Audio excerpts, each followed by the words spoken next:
In the vast grasslands of the gridiron, survival depends on strength, determination and instinct. The burly lineman, Kyle Long, digs in. A towering guardian defending his turf from invading predators.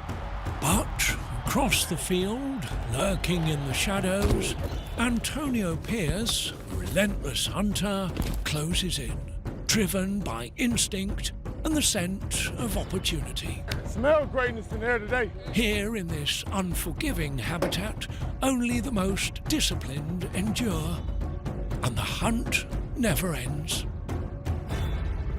Bro, Forrest, I'm hyped. let's go. Bro, I'm hyped. Are you serious? Okay, you gotta do the intro, Amanda, because we're excited to have Forrest on. Okay, yes.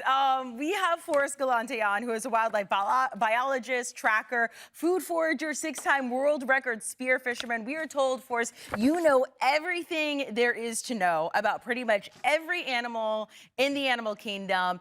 Kyle, I've never seen him so excited. He was prancing around before we got to this. Tell us a little bit about what you do. You also have a huge online following.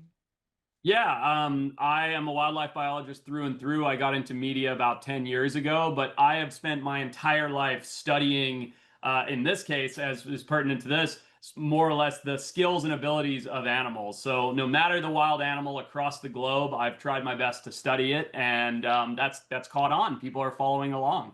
Okay, Forrest, Kyle Long here. I was an offensive lineman, so I've had my fair share of dealings with wild animals myself. Sure. I got a question for you as it pertains to mascots. In the National Football League, we got a lot of animalistic mascots. Is there an animal that you think has earned the right to maybe be a pro sports mascot that people don't respect enough out there? Is there a dangerous animal that doesn't get the respect it deserves, Forrest? Oh man, if you had a team named the Hippos, I think that would be just so iconic.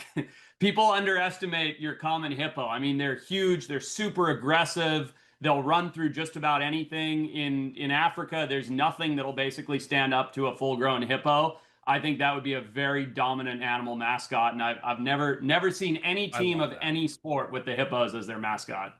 We used to play that game, though, Hungry Hungry Hippos. That was the only thing I knew about hippos. They were Yeah, but hungry. it seems nice. That was a nice hippo, I guess, right, Forrest, AP here. I'm big into, like, sharks, and at some point, I'm going to get the courage to jump in a tank. And I want to go out there and I want to get with a great white and a tiger. Which, out of all the sharks, which one for you is, like, the most impressive to see in person? Man, I'll tell you, Antonio, the most impressive shark to me are the biggest non-aggressive ones, like whale sharks and basking sharks. The biggest fish in the world, right? You're talking about a shark the size of a school bus. And while they don't eat people, the fact that a basking shark can open its mouth and you could literally drive a small car inside of it while it's filter feeding is incredible to me. And that's a shark. It's not a whale, you know, which I think is insane. But we got to get you in the ocean, not in a fish tank, because that's the way to do shark diving. Okay, I said I got to build courage. So let me start in the cage first, and then I'll jump without the cage. There you go. Forrest, one other one. If there are young, fans of animals out there in the United States of America, what would you say the best state would be to travel and study the animals? Oh, Florida. I mean, you got Florida man is the wildest of animals, but then outside of that, the Everglades is unreal. You know, it is packed with all kinds of incredible native species. Now, sadly, a ton of invasive species like Burmese pythons and things like that. And then right offshore Florida, I mean, you can literally be in Miami and take a 5-minute boat ride and have some of the best shark diving in the entire world. And it's all there in that crazy state. You know, they tell you about the Burmese python invasive species. They don't tell you about the New Yorkers and the Canadians in Florida. But they're Forrest, real quick. You can see me and Kyle, right? I can, yeah. Okay, give us wildlife. Like, which predator, like I want to be an apex predator, would you give me and Kyle as you look at it? Okay, sure. So what positions did you play? O-line, linebacker. Linebacker. Camera 2, right here. All right, so that's a good question. Okay, as a linebacker, we'll start with you. Predatory instincts, you need to be a beast. You know, you need to come in hard. You need to be aggressive. I'd put you, Antonio, as a tiger. You know, just a big, yeah, look at that, man. I'm getting goosebumps right here. I don't want to mess with that. That's what I'm talking about right there. Hold on. Kyle's on the ground now. I don't know if you can still. All right, go for Kyle then. Kyle, I don't know if kitten counts. No, I like. You said O-line. O-line. I'm a protector, Forrest. rhino, man. There is nothing that's going to stand up for its baby like a rhino. I mean, the animals are plated in armor. They're not aggressive, but they're incredibly territorial, defensive. They're not going to let anything through. They're going to bash through when they need to. That's good. I think those two suit you guys. Okay, so that's great. What about quarterbacks? Because Matt Ryan, who's a former MVP, he's usually in here, but he's across the hall getting ready for NFL today. What animal is the archetypical quarterback? Let me describe him first. He's 6'4", has great hair, good face, looks good, little slim. Okay, I like that. I like that. Well, look, I think it's got to be a chimpanzee. You know, they're incredibly strong. Their chimpanzees are literally, great apes are the differentiator between the other monkeys and their apes is the fact that they're able to throw with precision. And that's what makes apes so incredible and what makes them, you know, relatively closely related to people is the fact that they have this dexterity, this precision, not to mention incredible awareness, strategy, intelligence. I think chimpanzee is the play.